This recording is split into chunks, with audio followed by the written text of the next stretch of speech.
சங்கீதம் அதிகாரம் 39. என் நாவினால் பாவஞ்செய்யாதபடிக்கு நான் என் வழிகளைக் காத்து, துன்மார்க்கன் எனக்கு முன்பாக இருக்குமட்டும் என் வாயைக் கடிவாளத்தால் அடக்கி வைப்பேன் என்றேன். நான் மவுனமாகி ஊமையனாயிருந்தேன், நலமானதையும் பேசாமல் அமர்ந்திருந்தேன். ஆனாலும் என் துக்கம் அதிகரித்தது. என் இருதயம் எனக்குள்ளே அனல் கொண்டது. நான் தியானிக்கையில் அக்கினி மூண்டது. அப்பொழுது என் நாவினால் விண்ணப்பம் செய்தேன்.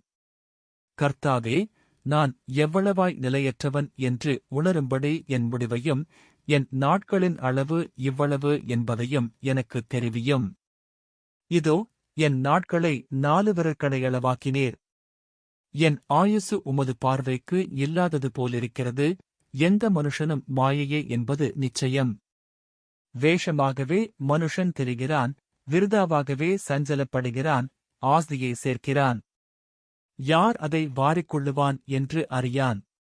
இப்போதும் ஆண்டவரே, நான் எதற்கு எதிர்பார்த்திருக்கிறேன்? நீரே என் நம்பிக்கை. என் மீறுதல்கள் எல்லாவற்றிலுமிருந்து என்னை விடுதலையாக்கும். மூடனுடைய நிந்தனைக்கு என்னை ஒப்புக்கொடாதேயும். நீரே இதை செய்தீர் என்று நான் வாயைத் திறவாமல் மௌனமாயிருந்தேன். என்னிலிருந்து உம்முடைய வாதையை எடுத்துப் போடும். உமது கரத்தின் அடிகளால் நான் சோர்ந்து போனேன். அக்கிரமத்தினிமித்தம் நீர் மனுஷனைக் கடிந்து கொண்டு தண்டிக்கிறபோது அவன் வடிவைப் பொட்டரிப்பைப் போல் அழியப் பண்ணுகிறீர்.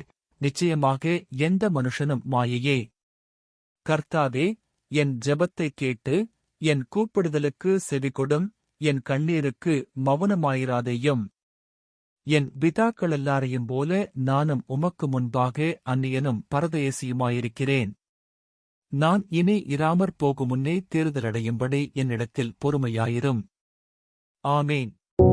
அன்பானவர்களே, இந்த சங்கீதம் மனித வாழ்க்கை நிலையற்ற வாழ்க்கை என்பதை உணர்த்துகிறது. அது மட்டுமல்லாமல் துன்மார்க்கர் முன் நம் நாவை கட்டுப்படுத்த வேண்டும் என்ற முக்கியத்துவத்தையும் வலியுறுத்துகிறது. இன்றைய நாட்களில் எல்லா பிரச்சனைக்கும் நாவுதான் காரணம்.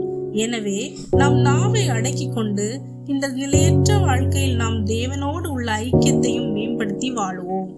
ஆமென்.